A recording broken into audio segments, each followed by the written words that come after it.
KGUN9 on your side's Brian Brennan talked to a rancher who has been dealing with the immigration issue on the border since the 80s. He says the groups coming through his property are more dangerous now, but he still provides them with water. So this rancher says they are kind of in a truce with the cartel that moves through his ranch. He says they try to stay out of each other's way, but they have had several close calls. Let's watch.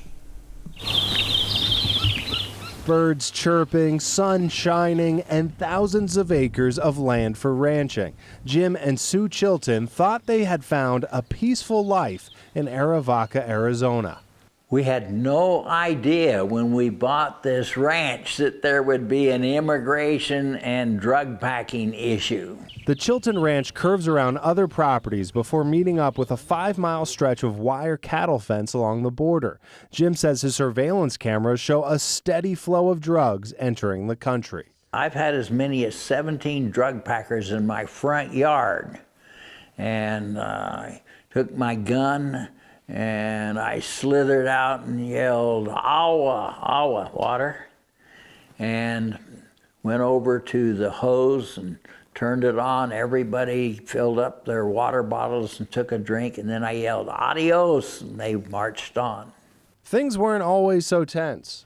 After about 2008, the Sinaloa cartel took over. Sue says thousands of people used to come through the ranch every year looking for a better life. But since the cartel took over the area, it's a much smaller group, decked out in camouflage and carrying heavy packs of drugs.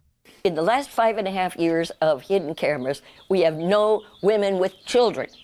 We have about 5% are women, but they are tough gals and they look like they're packing too. The Chiltons say the drug packers leave behind lots of signs they were there, piles of trash their cows can choke on, and an interesting collection of footwear.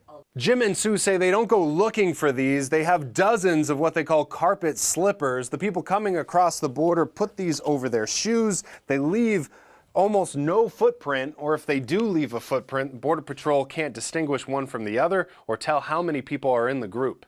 Despite a strained relationship with the people passing through his ranch, Jim put out 22 wells with water fountains. He doesn't want to find any more people dead or dying.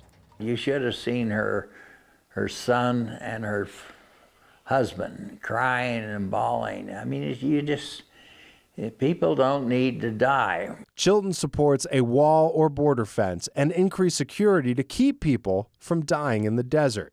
In the meantime, the Chiltons will continue to live an uneasy balance between the life they dreamed of and the nightmare they're dealing with. We hope the cartel believes it's bad business to kill Americans. And if I get bumped off, we have a family cemetery, so I'll either be on top of the ground or below the ground. Brian Brennan, KGUN9 on your side. Well, this Saturday, KGUN9 will be presenting the special Securing the Arizona Border, A Country Divided. You'll hear from both Arizona senators, border sheriffs, and ranchers. That's coming up Saturday, May 25th at 4 p.m.